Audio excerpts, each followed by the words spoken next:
امام جعفر صادق علیہ السلام نے جب دین کی سربراہی سنبھالی، یعنی امام وقت ہونے کے ناطے، تو وہ ایسا دور تھا کہ جب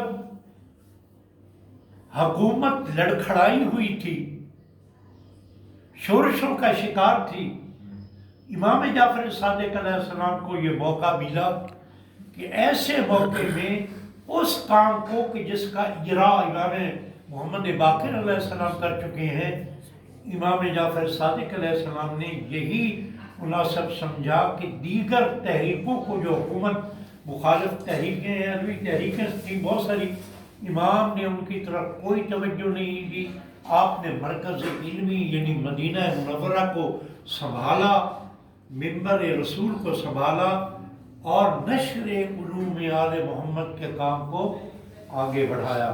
اور یہ کام امام جعفر صادق علیہ السلام کے لیے اگرچہ ماحول کے حوالے سے آسان تھا کہ دشمن اپنی دیگر سرگرمیوں میں مصروف تھا، لیکن علمی طور پر یہ حال تھا کہ کوئی مسلمان راوی مولا متقیان علی ابن ابی طالب کی روایت کو بیان کرنا مناسب نہیں سمجھتا۔ میں آج ہی ایک روایت پڑھ رہا تھا کہ ہمارے مسلمانوں کے سب سے بڑے امام اعظم، وہ یہ روایت کرتے ہیں کہ مجھ سے جب ایک مسئلہ پوچھا گیا،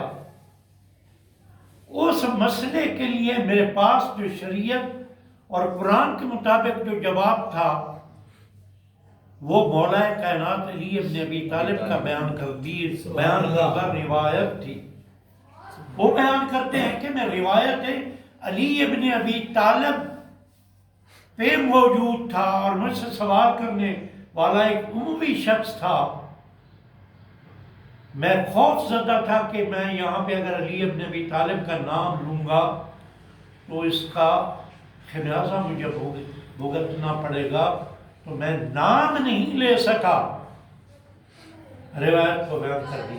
تو یہ وہ حالت تھی، لیکن اس کے باوجود بھی امام نے جب کام کیا تو 4000 شاگردان مکتب امام جعفر صادق علیہ السلام کے ہمیں تاریخ میں ملتے ہیں، اور اتنی 4000 کتابیں لکھی گئیں آپ کی شاگردوں کی طرف سے، جس میں فقہ اور باقی شرعی مسائل کے حوالے سے۔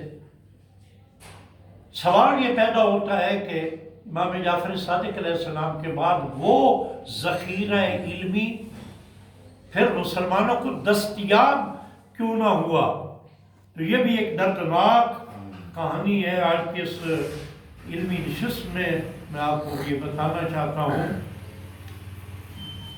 کہ اس خزینہ علمی کو جو امام جعفر صادق علیہ السلام کی شاگردوں نے جو مرتب کیا تھا، ان کو نابود کر دیا تاتاریوں نے، سلجوکیوں نے اور ایوبیوں نے۔ تاتاریوں نے، سلجوکیوں نے اور ایوبیوں نے ان کو بالکل نابود کر دیا۔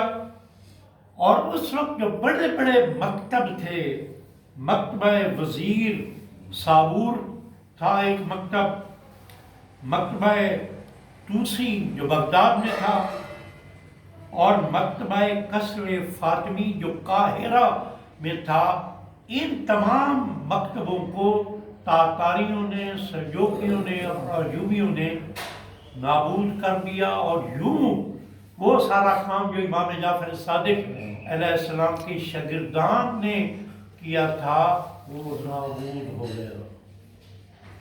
میں آخر میں ان دونوں معصومین کی ایک ایک حدیث آپ کے سامنے پیش کرتا ہوں۔ ایک دفعہ صلی اللہ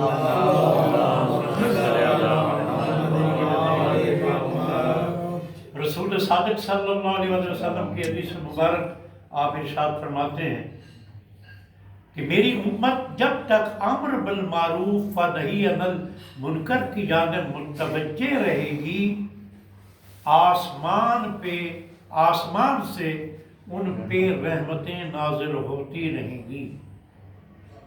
لیکن اگر میری امت امر بالمعروف و نہی عن منکر کے کام کو چھوڑ دے گی تو نہ پھر آسمان سے رحمتیں نازل ہوں گی اور نہ زمین سے ان کو برکات حاصل ہوں گی۔ پھر نبی خاتم صلی اللہ علیہ وسلم نے ارشاد فرمایا کہ پھر ان میں سے کچھ لوگ ان پہ ایسے مسلط ہو جائیں گے کہ اگر وہ ان کے ظلم سے چھٹکارا پانے کی آرزو بھی رکھیں گے تو وہ کامیاب نہیں ہوں گے۔ تو یہ امر بالمعروف و نہی عن المنکر اتنا بڑا کام ہے کہ اسے اگر ترک کر دیا جائے تو اللہ کی رحمتیں اور نعمتیں رک جاتی ہیں۔ اور آخر میں امام جعفر صادق علیہ السلام کا ایک